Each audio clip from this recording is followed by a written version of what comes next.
Buenas tardes, amigos, ¿cómo están? En nombre de Supacter tengo aquí el gusto de estar con Roberto Chiarella. Es un arquitecto que además tiene maestría en planificación y en geografía humana. Es muy grato estar contigo, Roberto, después de algún tiempo, para conversar sobre el tema de ocupación territorial y sobre todo si es que el Perú tiene posibilidades de un desarrollo ferroviario o no. ¿Qué es lo que opinas? Buenas tardes, Rubén, muchas gracias por haberme invitado. Yo creo que sí, las tendencias más modernas en términos de transporte de grandes volúmenes de carga en plazo y costos adecuados nos indican que el tren es una posibilidad a nivel mundial y el Perú no está exento de ello. Yo creo que hay algunos proyectos actualmente interesantes, hay otros que faltaría apuntalarlos y vincularlos más a un desarrollo territorial, de manera que podamos generar nuevas dinámicas en el territorio que nos aseguren la carga para determinados proyectos. Es interesante eso que acaba de decir, desarrollo territorial. ¿Cómo estás tú percibiendo el tema de desarrollo territorial? Porque en este momento el desarrollo territorial, la forma en que se ha ocupado el territorio peruano está altamente centralizado. Todo gira hacia y desde Lima. ¿Tú cómo ves el tema de desarrollo territorial? Justamente estas obras de infraestructura de transporte, donde incluyo también las carreteras, permiten no solo descentralizar, sino desconcentrar el país, ¿no? En este caso la ciudad de Lima. Algunos de estos trenes que se suponen, por ejemplo, que se suponen que van a mejorar este tema, en realidad la complican porque tienen un enfoque diferenciado. O sea, el enfoque es, por ejemplo, un tren de cercanías, ¿no? Que se propone hay uno que se propone para Chincha y otro para Ica. Pero creo que el enfoque debería ser un tren de lejanías. Lo que hay que hacer es desconcentrar Lima, generar nuevas actividades económicas, sea o polos de desarrollo, puede ser en Cañete, puede ser en Chincha, y vamos llevando gente para allá, porque Lima ya no aguanta, no hay que traer más gente. Un viaje Lima-Ica va a demorar 3 horas, incluido el trayecto del metro. ¿Quién va a hacer uso de ese tren todos los días? No hay, y la carga no está identificada. Entonces creo que primero debemos de pensar en un plan de desarrollo del territorio. ¿En qué lugares del territorio nacional vamos a incentivar determinadas actividades económicas? ¿Qué beneficios nos va a traer? Y por lo tanto, ¿cuál es la infraestructura adecuada para ese plan de desarrollo? Porque si vemos ahora, el Plan Nacional de Desarrollo Ferroviario no está articulado a un plan de desarrollo nacional del territorio. ¿Por qué? Porque no existe el plan. Tuvimos un remedio del plan que fue el Bicentenario, pero no hay plan. Entonces son iniciativas fragmentadas de algunos sectores, como hay planes productivos, ¿no? Entonces, creo que se debe de articular. Ese plan me parece que tiene algunos enfoques no muy adecuados, el Plan Nacional de Desarrollo Ferroviario. Tú eres una persona experta en tema de planeamiento y eso es una de las cosas en las cuales en los últimos 30 años, por un trauma que hubo con el Instituto de Planificación, ya se dio un salto mortal del cual todavía no nos recuperamos y el Estado no planifica. Y si no planifica, significa que no está pensando en el futuro del país. ¿Te parece adecuada esa interpretación que tengo? No, yo creo que es correctísima.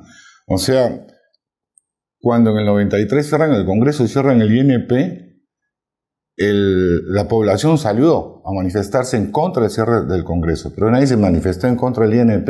Esto es porque ya la institución no estaba tan legítima a los ojos de la sociedad.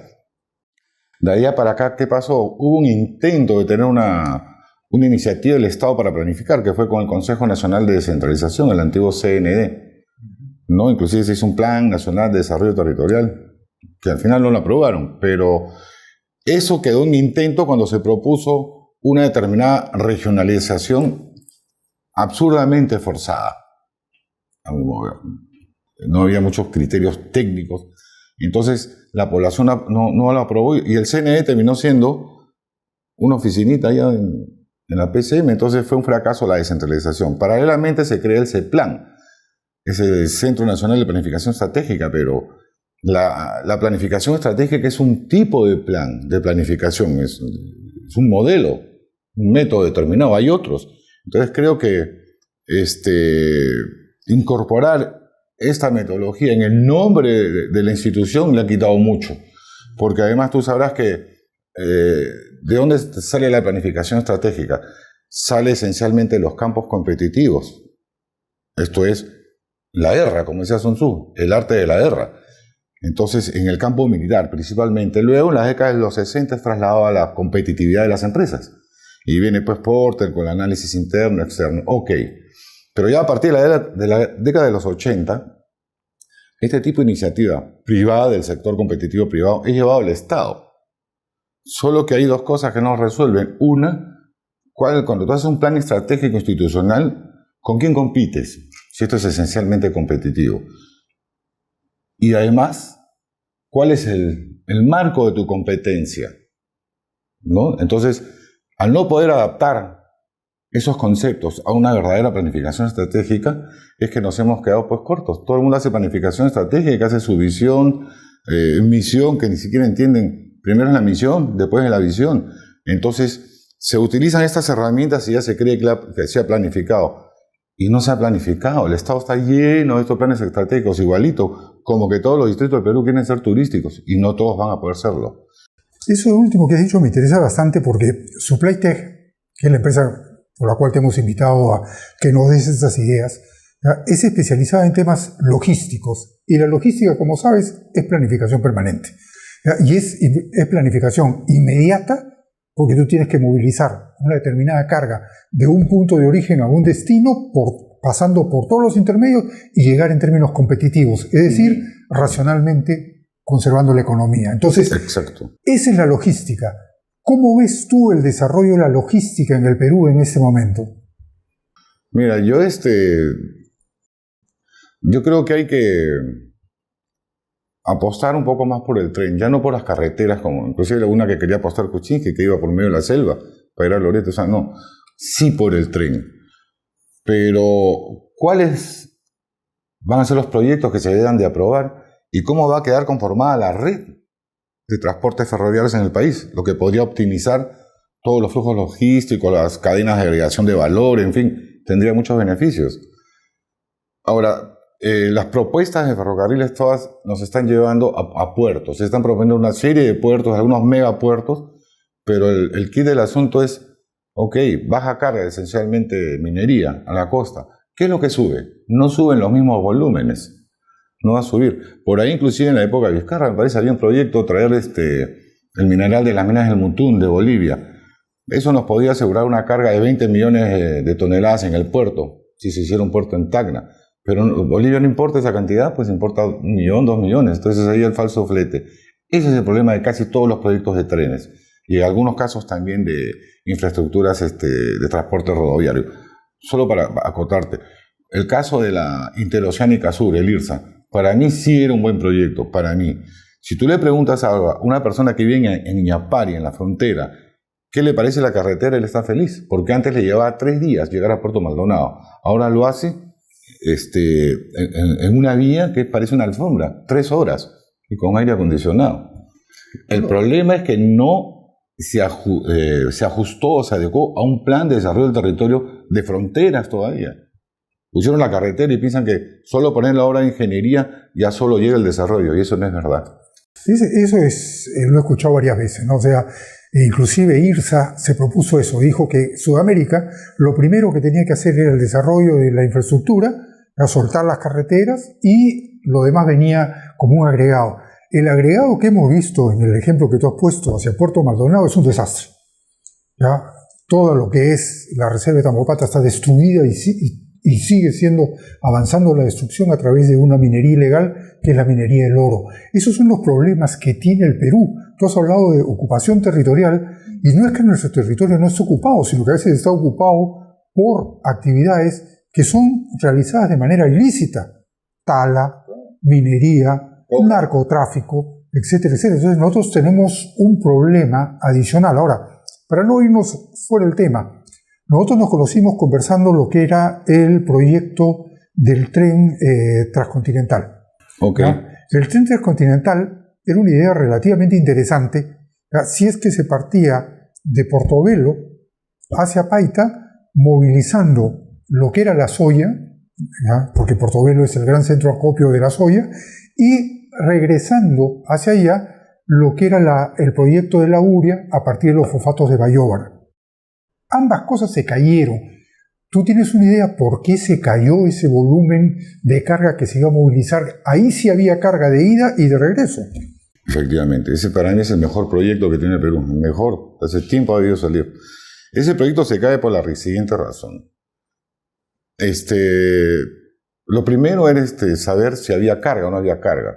Brasil, solo la carga brasilera, porque la carga peruana pues no justifica, es una obra de esa envergadura. Nos beneficiamos porque ya cuando construyan un ferrocarril de ese tipo, nosotros vamos a tener ya esa infraestructura en nuestro territorio.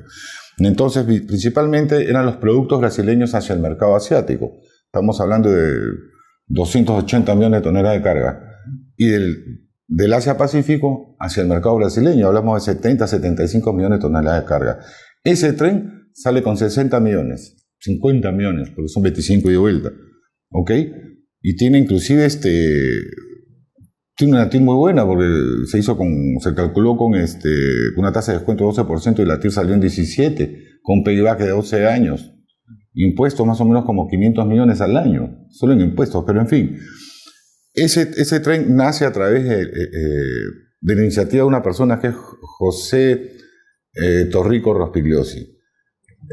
Yo lo conozco a él en el 2004, cuando él llega a presentar las primeras ideas al CND, y a partir de ahí comenzamos a trabajar durante los años juntos y desarrollando junto a otras personas las principales ideas del proyecto y los principales indicadores económicos.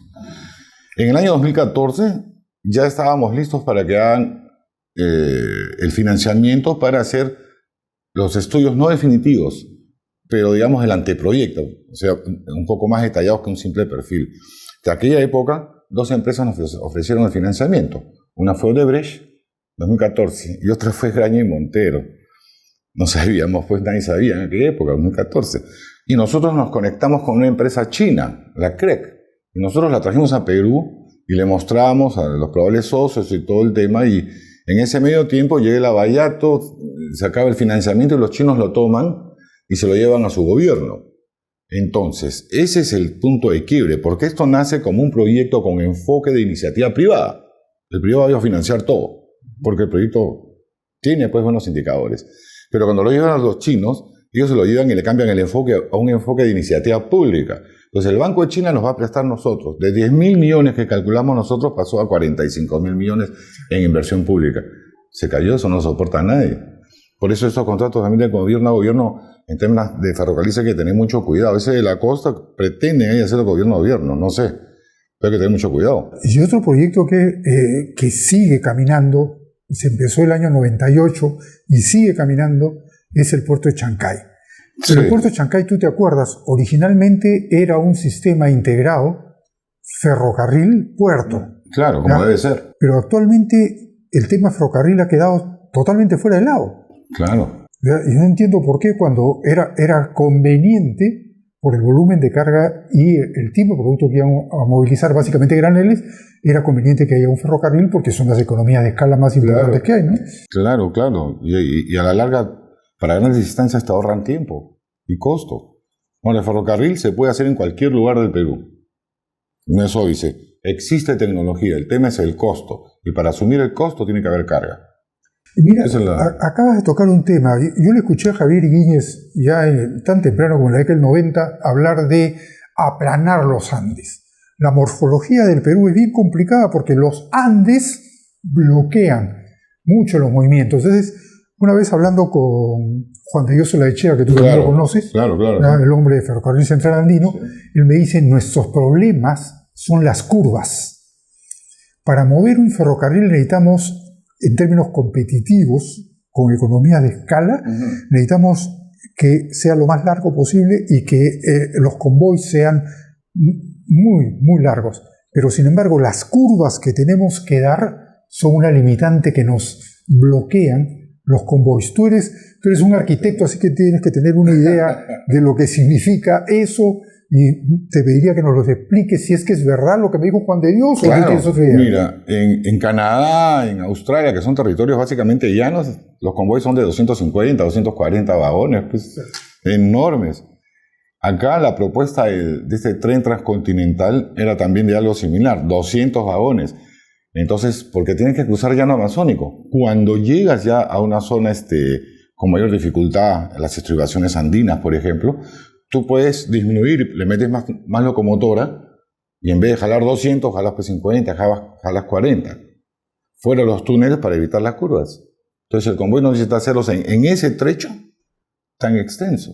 Pero por eso es que el plan del transcontinental era a través de Porcuya, claro, que es el punto más bajo que tiene la cordillera. 2150 metros. Exacto. O sea, era realmente tranquilo, no es pasar al sur. Cuando tú quieres pasar de 4.800, exacto. No, es horroroso. Al sur es mucho más caro. Entonces, y el proyecto que hicieron los chinos bajo una racionalidad de inversión pública y de corredor de exportación era tomar un punto y ¡fum!, una recta.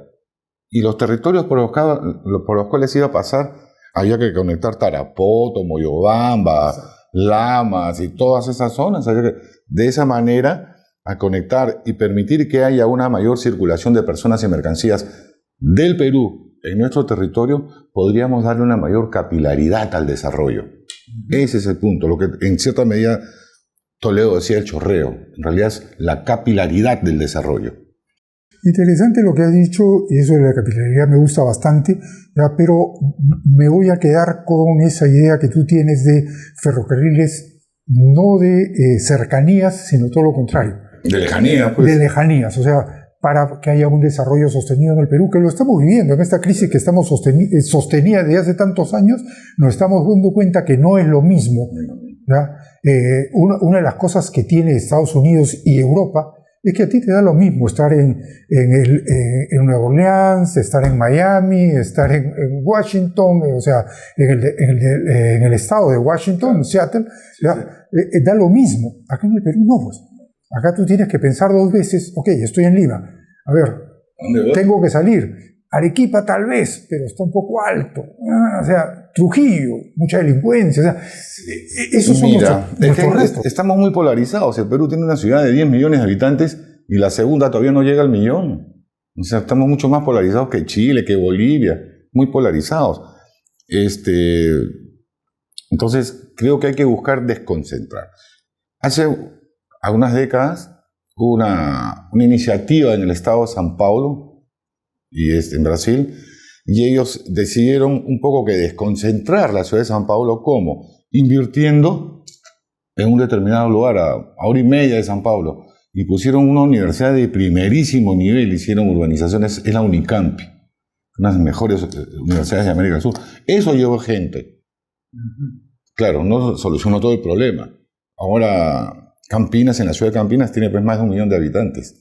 Bueno, eso existen mecanismos para hacerlo y lamentablemente por razones ideológicas no se han hecho. Sí. Yo me acuerdo, el 2004-2005 me contrataron para hacer el desarrollo de las zonas económicas especiales y subzonas económicas especiales, que son mecanismos que están diseñados justamente para atacar estas grandes diferencias que existen geográficamente y crear condiciones como para hacer un lugar atractivo para las inversiones. Esto que mencionas, perdón, son desequilibrios territoriales. Exactamente es eso. Ya, pero da la casualidad que por razones ideológicas dijeron, no, las zonas económicas, eso son zonas francas. Sí.